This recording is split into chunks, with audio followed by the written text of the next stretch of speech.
She remembers your scent, even though you never embraced her. She shivers recalling that conversation that never truly ended.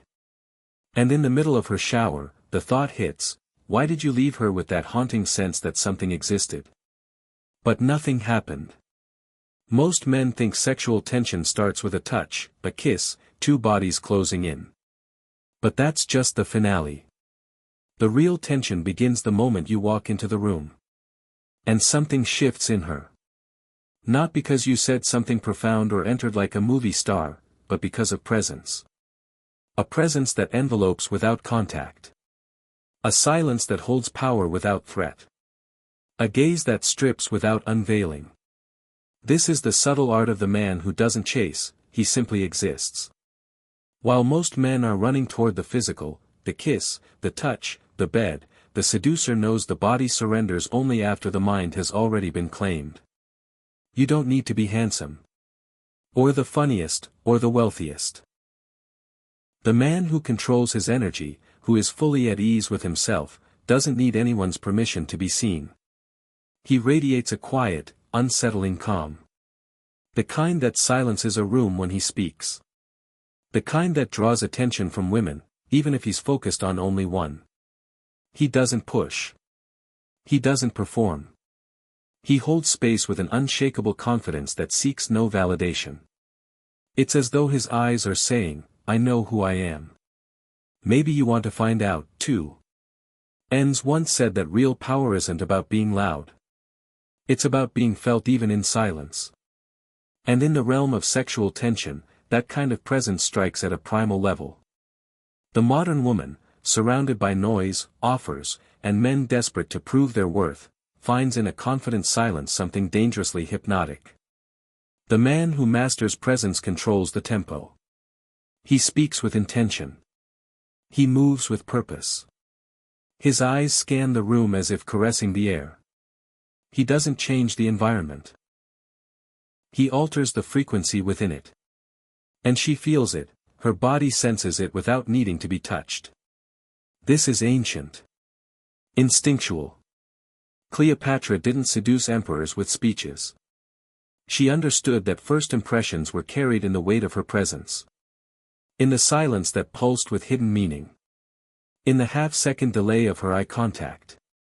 In the way her voice was meant to be heard only by those close enough to deserve it. And that made men lean in, chase, and ultimately lose themselves.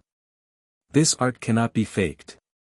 No script can save a man who still depends on outer validation to feel like someone. True presence is born from inner peace. From being in harmony with your own chaos. When you no longer need to prove, but still provoke. When every gesture is intentional, yet appears effortless. When you step into a room and the atmosphere bends slightly, not from force, but from a fearlessness of being seen.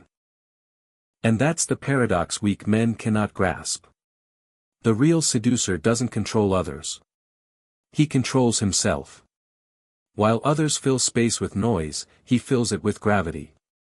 He doesn't talk about sex. He doesn't need to touch. His presence alone becomes the silent invitation. He creates longing through space, through suggestion, through the art of being the only one who doesn't need acknowledgement to be unforgettable.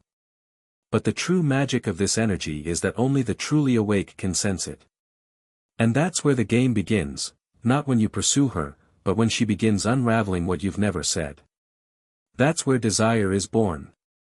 Not from what was spoken, but from the silence you left behind, and that silence only deepens with time. It expands. Because real desire lives not in constant presence, but in the art of calculated absence.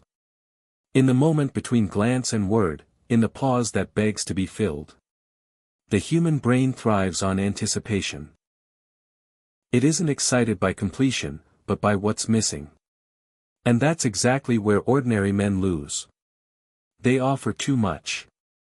They talk too soon. They touch too early.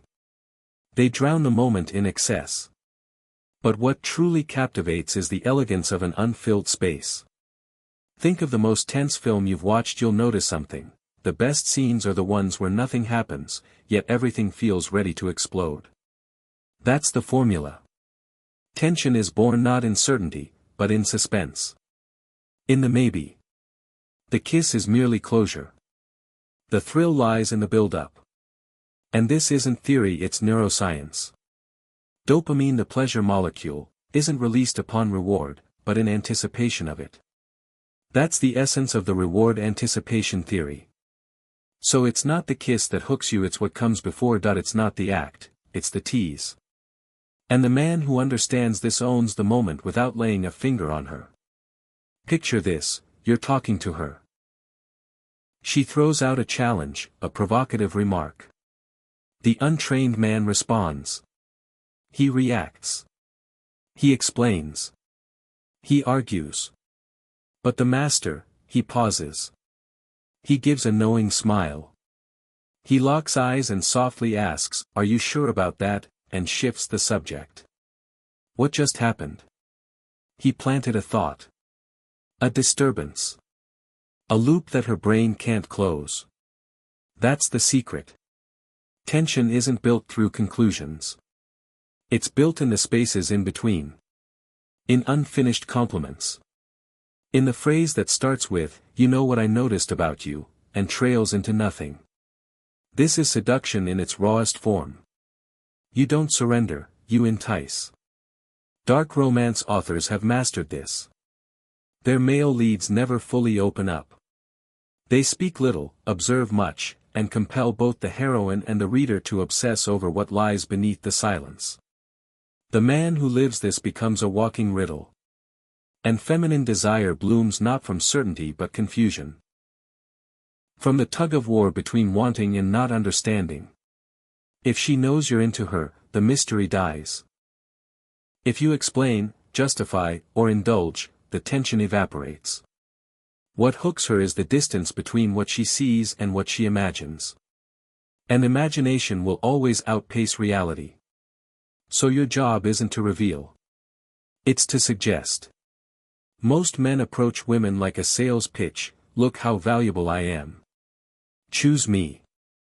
Like me."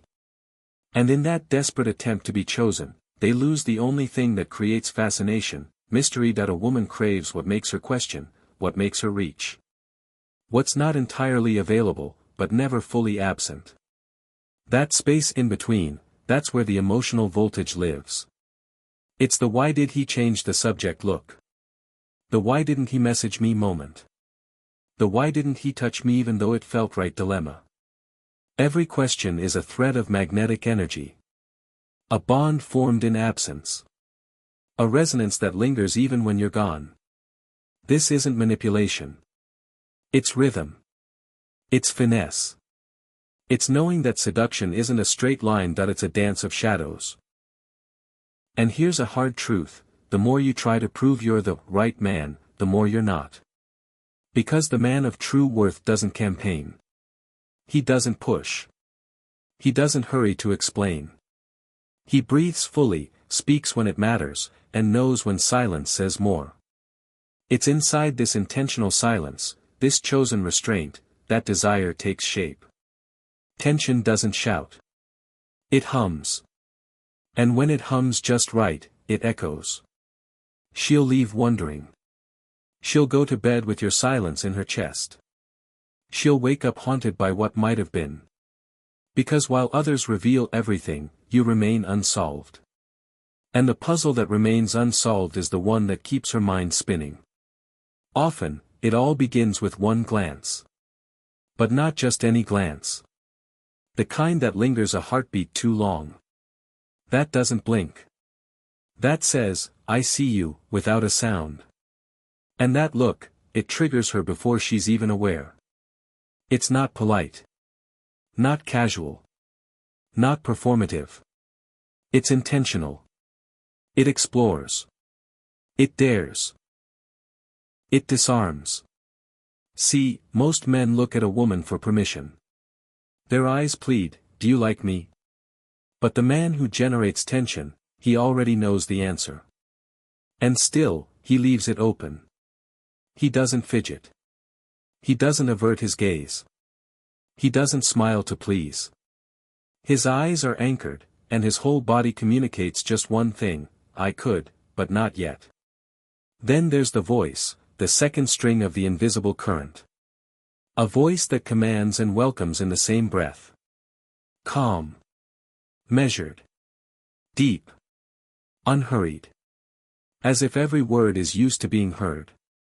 When you speak like that, you don't just say words, you paint a mental scene. She doesn't just hear, she imagines.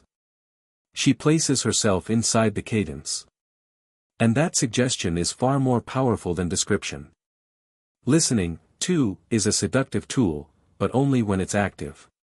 When it absorbs, notices, reacts. When you acknowledge her with a slight tilt, a raised brow, a quiet pause, she feels seen. And in that moment, no touch is needed. Because she already felt it. The heat. The spark. The pull.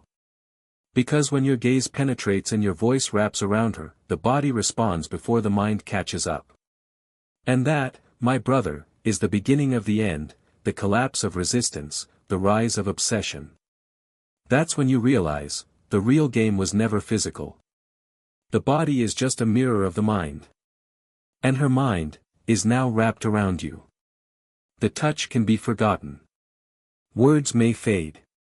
But the feeling you left, the look that lingered, the moment that never closed, that remains.